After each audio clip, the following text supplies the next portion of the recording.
Now live on 10 Tampa Bay, a new arrest in the fatal shooting of a local teen. Tonight, what we've learned about the slapboxing match that turned deadly, leaving a mother hurting and angry. Plus expensive cars, chop shops, and loads of cash. Tonight, the big bust involving multiple counties and the key piece of technology at the center of it all. We cannot afford to fail.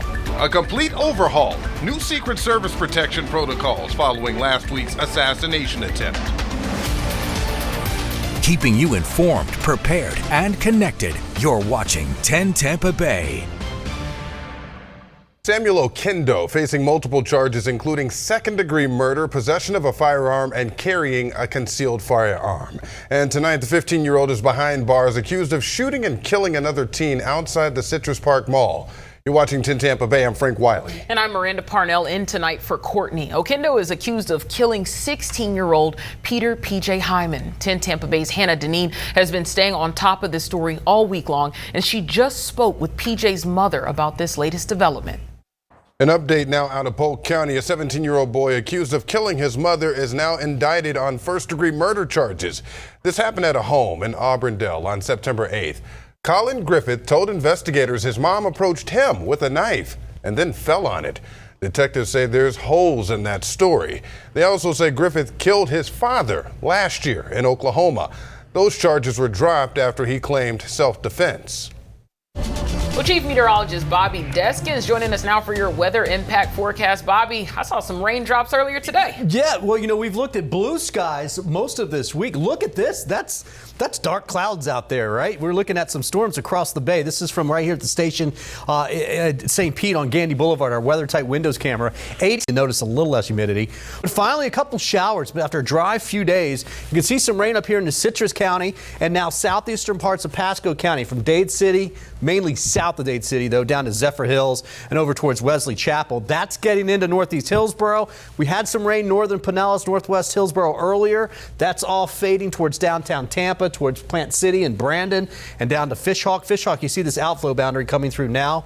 That means you'll have a rain chance coming up about 15 to 20 minutes or so. Haven't seen as much for Manatee and Sarasota County, but we did have a few showers here in the Sarasota area. Most of that's down towards Venice, just inland from the beach. And we will keep a few showers through about 9 o'clock tonight. Don't cancel your Friday night plans, but this is all backing up towards the coast, and so we're going to keep that chance in the forecast just for a little bit longer. No big deal.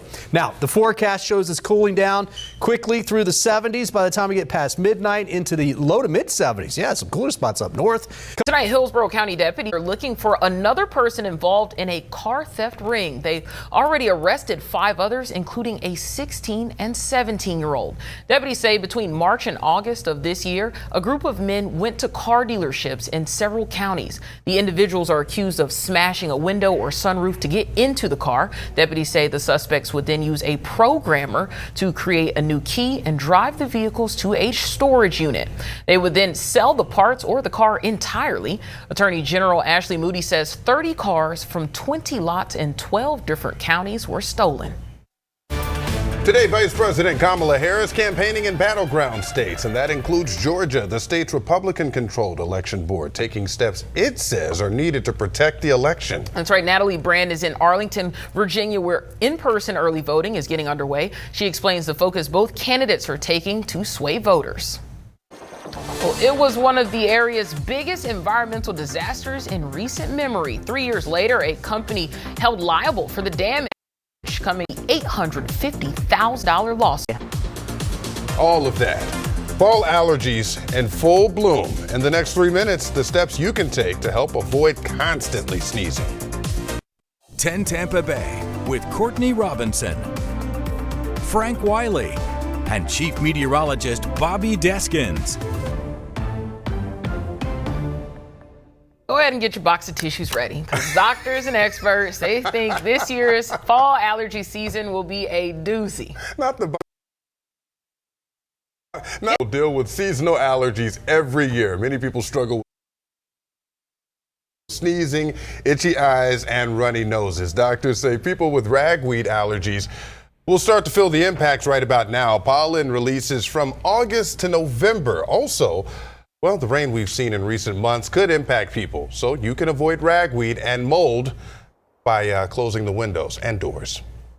If you want to prevent allergies, best thing you can do is use the sinus rinse neti pot every day. Shower every evening, because that way you can wash away all the allergens. You mean I got to shower, Miranda? Frank, if you're going to come up here and sit next to us, you got to shower. Now I know. Doctors say if over-the-counter medication doesn't work for you, talk to your doctor, because you can also go to an allergist for shots.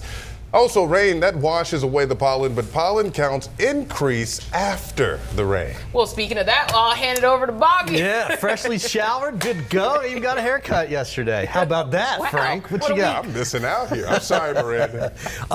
So in my experience here, especially people who move here, because if you move here even at an older age, you can develop allergies. And in the spring, especially February and even most of March too, the oat pollen really gets a lot of people. But then the second one that gets people is right now, and it's the ragweed, as they just mentioned in that story right there. Ragweed can be there. We still have some grass pollens going around.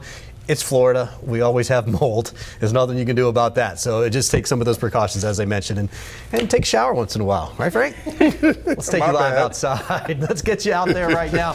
We've got sunshine for some areas, but you can see the dark skies here from our weather-tight windows camera. Just a little break right there in the back. And that's actually working its way. Kind of what we're looking off to the east, so it's kind of drifting in that direction.